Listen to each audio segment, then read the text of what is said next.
Today's notes are on disjoint and overlapping events. So we're going to start by defining a couple of terms and we'll look at them in application. Disjoint events are events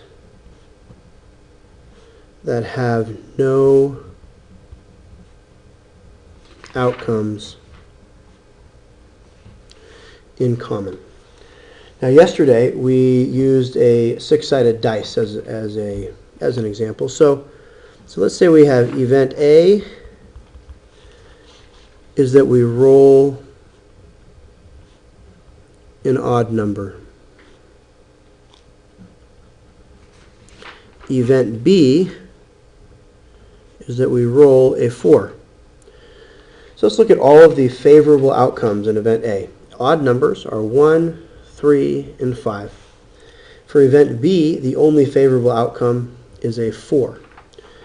Because there are no outcomes in common, we would say that these are disjoint events. There's no overlap at all. You cannot have an outcome where both event A and both event B have been met. So that leaves us to overlapping events.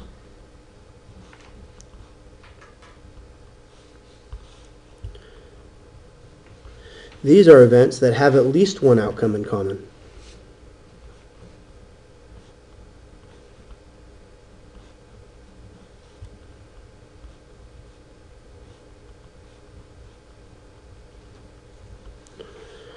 So for example, we'll stay with our six-sided dice. Event A is to roll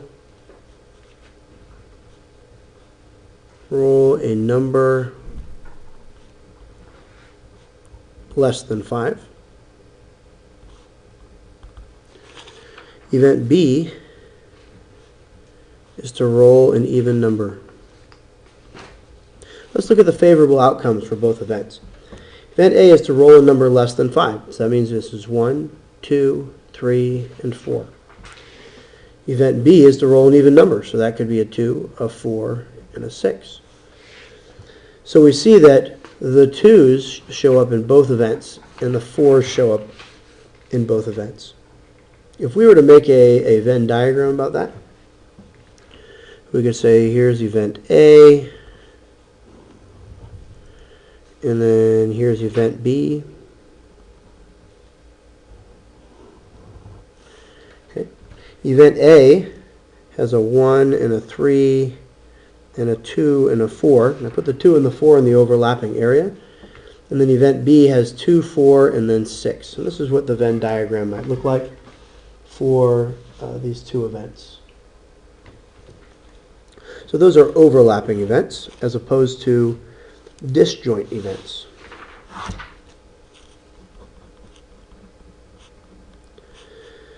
The probability of two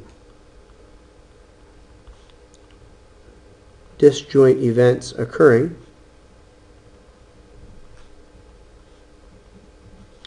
is the sum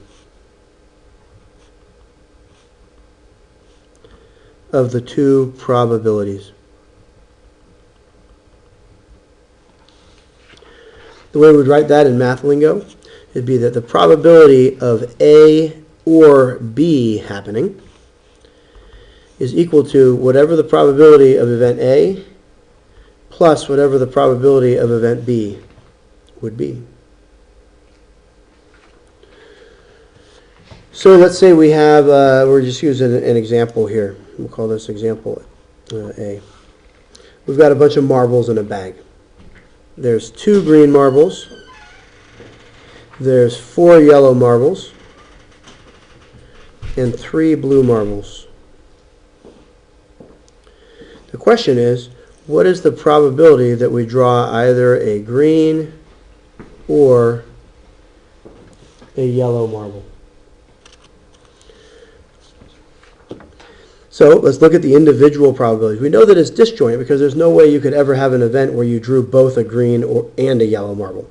They're all separate. There's no overlap. So we know that the probability of drawing green plus the probability of drawing yellow is going to equal the probability of drawing a green or a yellow. So let's find the probabilities of each one individually. How many marbles are there in total? 2 plus 4 plus 3, there's 9 possible outcomes, 2 favorable ones for green. For yellow, there's 4 out of 9. For blue, there's 3 out of 9. We always double check to make sure that the sum equals 1 whole. 2 plus 4 plus 3 ninths is equal to 9 ninths, which is 1 whole.